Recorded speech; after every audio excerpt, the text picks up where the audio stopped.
नवरात्रि चल रही है तो आप सबको एक बार फिर से हैप्पी नवरात्रि। आज पोयम पढ़ेंगे हम लोग now the leaves are falling fast, जिसको W.H. ऑडेन ने लिखा है। और आप सबको कमेंट में बताना है कि W.H. ऑडेन को कौन सा पुरस्कार मिला है।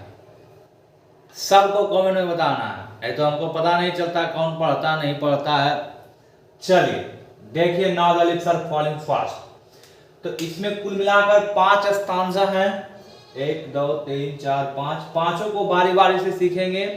ये पूरा पोयम का जो थीम है वो है कि मनुष्य के जीवन में क्या क्या घटना घटित होता है और जीवन कैसे चलता है।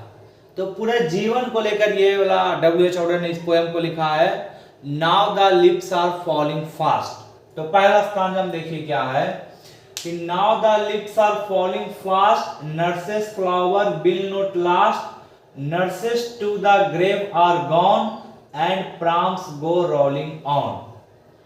पहला स्टांजा में बताना चाहते हैं कि मनुष्य और पेड़ की हालत दोनों की लगभग सेम जैसी है, एक जैसी है। जैसे पेड़ से जब सब पत्ता गिर जाता है तब पेड़ यूजलेस हो जाता है, और एक ना एक दिन जब उसका पत्ता खत्म हो जाएगा तो भोजन नहीं बना पाएगा और ऐसे हालत में वो मर जाएगा। तो मनुष्य का भी हालत ऐसा ही होगा कि एक दिन उसका भी उम्र ढलेगा और पेड़ के जैसा ही हुआ मर जाएगा। तो इनके अनुसार, W.H. ऑडेन के अनुसार, जैसे पेड़ से पत्ते तेजी से गिर रहे हैं वैसे ही मनुष्य तेजी से आगे की ओर बढ़ रहा है, मृत्यु की ओर बढ़ रहा है। अब देखिए कह रहे हैं कि प्राम्स गो रोलिंग ऑन, जीवन की कंटिन्यूटी है। जो बूढ़े व्यक्ति हैं उनको थोड़ा जल्दी मरना है, युवा जो है वो थोड़ा देर में मरेंगे, जो बच्चे हैं और देर में मरेंगे। लेकिन ये जो साइकिल है जीवन का, ये चलते रहेगा, क्योंकि निश्चित तौर पर हम सबको एक दिन मरना है और यही जीवन का सत्य है W.H. ऑडेन के अनुसार। और ये तो एकदम रियलिटी भी है। W.H. ऑडेन क्या कि जीवन में अगर कोई बात सत्य है तो वो मृत्यु है, इससे कोई भाग नहीं सकता है। We can't escape from death, हम लोग मृत्यु से भाग नहीं सकते हैं। फिर आगे देखिए क्या रहा है दूसरा स्टांजा में, whispering never left and right, pluck us from the real delight, and the active hands must freeze, lonely on the separate knees। whispering never कहा जाता है मैसेंजर, डेथ ऑफ मैसेंजर, यानी मृत्यु के दूत को। तब मृत्यु के दूत हम लोग किसको मानेंगे? यमदूत को मानेंगे। क्रिश्चियन वाले कह सकते हैं कि मृत्यु के दूत हैं, उनके लिए कोई और भगवान हो सकते हैं, लेकिन हमारे लिए तो होंगे कौन? यमदूत ही होंगे। तो विस्पिंग नेवर मतलब याद रखिएगा कि मृत्यु के दूत, death of messenger, sorry messenger of death, मृत्यु के दूत। तो विस्पिंग नेवर्स मतलब होता है यमदूत। कह रहे हैं कि यमदूत हमारे हमेशा लेफ्ट और राइट में भटकते रहते हैं। वो इंतजार करते हैं कि कब व्यक्ति एकाध गलती करे अब वो चल बसे। उनका काम क्या है यमदूत का? पलक us from the real delight, वह हमसे हमारी असली खुशी को छीन लेते हैं। यमदूत जो है, अभी मान लीजिए कोई आदमी पूरा हैप्पी है तो वो पूरा खुश है, लेकिन जैसे ही उसके साथ कोई घटना घट जाएगा तो यमदूत उसकी असली खुशी को क्या करेंगे? छीन लेंगे। तो ऑब्जेक्टिव में आता है कि कौन हमारे रियल डिलाइट को छीन लेते हैं? तो विस्परिंग नेवर छीन लेते हैं। And the active hands must freeze, जैसे ही आपका प्राण चला जाएगा आपका दोनों हाथ जो है फ्रीज हो जाएगा, जम जाएगा। जैसे एक सीधा सीधी एग्जांपल हर बार हम देते हैं कि मान लीजिए कोई आदमी बाइक चला रहा है और 40 की रफ्तार से एक के बार कर लिया 80 की रफ्तार। तो 80 की रफ्तार जैसी किया तो लेफ्ट और राइट दोनों साइड यमदूत आ गए हैं। और यमदूत आ गए हैं और इंतजार कर रहे हैं कि बेटा खाली एक गलती करो, तुमको ऊपर तक चलिए जेबे करेंगे। तो अभी जो तुम लहरिया कटे से मार रहा था, गिरने के बाद दोनों एक्टिव हैंड क्या हो जाएगा? फ्रीज हो जाएगा। अब बगैर हिले डुले हिल नहीं सकता क्योंकि प्राण चला गया शरीर से। लोनली ऑन द सेपरेट नीज, तो दूसरा स्तांजा का कहने का मतलब होता है कि यमदूत का काम है कि वो हमेशा हमसे रियल डिलाइट को छीन लेता है, और हम सब जब मर जाते हैं तो हमारा दोनों हाथ जो है फ्रीज हो जाता है, उसके बाद हम कुछ कर नहीं पाते हैं। तीसरा स्तांजा में देखिएगा रहे हैं, dead in hundreds at the back follow wooden in our tribe, arms raise stiffly to reprove in false attitude of love. तीसरा स्तांजा मजेदार है, चूंकि कह रहे हैं कि dead in hundreds at the back, तुम्हारे पीछे सैकड़ों मर चुके हैं, तुम्हारे पीछे सैकड़ों व्यक्ति मर चुके हैं। अगर किसी व्यक्ति को धन का या फिर ज्ञान का घमंड हो गया है तो उससे ज्यादा ज्ञानी आदमी सब एक दिन मर गया, कोई धरती पर अमर नहीं है। वो तो पहले स्तांजा से बतेले आ रहे हैं कि दुनिया में सबको एक ना एक दिन मरना है। तो किसी भी व्यक्ति को बल का या पैसा का या ज्ञान का घमंड हो जाए तो एक बार शमशान घाट होकर आइए, वहां आपसे कितने अच्छे अच्छे व्यक्ति जा चुके हैं। कितना भी पैसा रहेगा, ज्ञान रहेगा, आप जब बुलावा आएगा तो जाना ही पड़ेगा।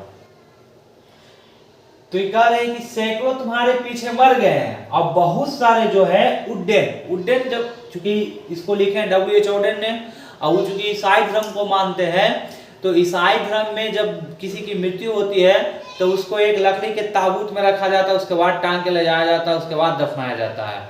तो उसी को कह रहे हैं कि तुम्हारे पीछे सैकड़ों मर चुके हैं, अब बहुत सारा फॉलो करते हुए आ रहे हैं उड्डेन में लकड़ी के ताबूत में बनकर रास्ता में अभी आ रहे हैं। और तीसरी चौथी लाइन में कह रहे हैं, arms raise stiffly to reprove in false attitude of love. तीसरा चौथा लाइन में समझना है हम सबको कि दुनिया में जितना भी प्यार है, प्यार का जो फलसफा है, देखिए लिखा हुआ फॉल्स एटीट्यूड ऑफ लव, सब फॉल्स है। फॉल्स मतलब झूठा है। अगर कोई व्यक्ति कहता है कि हम आपसे बहुत प्यार करते हैं तो केवल दो ही इंसान है जो आपसे प्यार करता है, एक माँ और एक बाप। इसके अलावा धरती पर आपको कोई प्यार करने वाला नहीं है। इस बात को दिमाग में फिट कर लीजिए बढ़िया से कि दुनिया में आपको दुइये वो प्यार करने वाले हैं, माँ और बाप, इसके अलावा और कोई प्यार करने वाले नहीं हैं। तो ये कह रहे हैं कि पूरी तरह से आप मान के चलिए कि दुनिया में जितना भी प्यार है वो सब फॉल्स एटीट्यूड ऑफ लव है। जैसे अगर आप किसी को कहिए कि मेरा लीवर खराब हो गया, आधा लीवर दान दे देगा, नहीं देगा। जब नहीं देगा इसका मतलब वो आपसे प्यार नहीं करता। तो दुनिया में दो ही आदमी प्यार करने वाले हैं, एक माँ और एक बाप। उधर देखिए, मान के देखिए तो अपना जान हर्ष में देने के लिए तैयार रहेगा। अब बाकी जो कहता है कि हम तुम्हारे लिए जान दे देंगे, या कर देंगे, वह कर देंगे, वो भारी बाहियात बकवास चीजें हैं। इन सब मैटर से अब तक स्टूडेंट लाइफ है, आपको हटना है। अगर आपकी ओर कोई एक कदम बढ़ाता है तो आपको 4 कदम पीछे हट जाना है। 4 कदम भी अगर आ गया तो 2-4 किलोमीटर भाग जाइए, अगला नजरे नहीं आइए। एकदम दिमाग में इस बात को फुल कॉन्सेप्ट के साथ रखिए कि इससे कैरियर पर बहुत बड़ा इफेक्ट पड़ता है। जब आप सफल हो जाइए बाद में अपना इस सब के बारे में सोचिए, लेकिन अभी पहला प्रायोरिटी फोकस केवल ओनली ऑन स्टडी पर रखिए। ये सब करने का भी समय मिलेगा। तो इन फॉल्स एटीट्यूड ऑफ लव, यानी प्यार, दुनिया में जितना भी प्यार के फलसफा है सब झूठा है। चौथा स्तांजा में कह रहा है, starving through the leafless would, transfer scolding for their food, and the nightingale is dumb and the angel will not come. Starving through the leafless wood। अब सोचिए, पेड़ पर जब पत्ता ही नहीं रहेगा तब पेड़ अपना भोजन नहीं बना पाएगा। अब पेड़ जब अपना भोजन नहीं बना पाएगा तो ट्रॉल्स मतलब इसमें समझ लीजिए भूत पिशाच।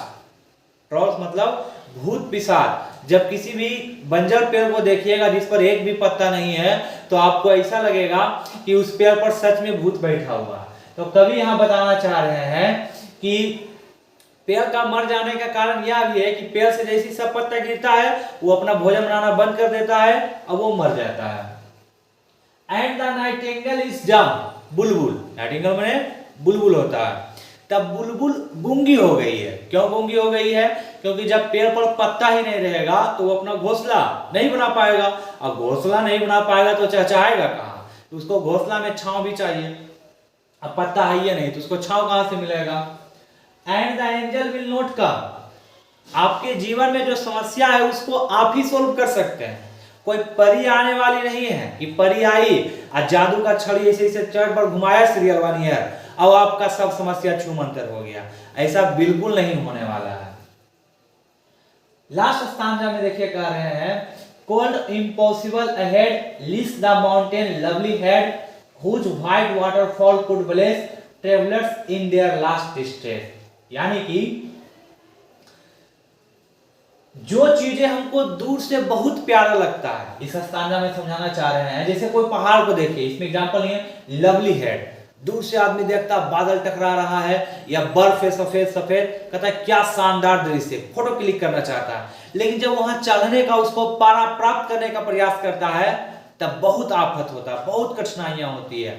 आप लोग इंटर में आए होंगे तो जो मैथ लिए होंगे सीधा क्या होंगे कि IIT क्रैक करना है, जो बायोलॉजी लिए होंगे वो नीट क्रैक करना है।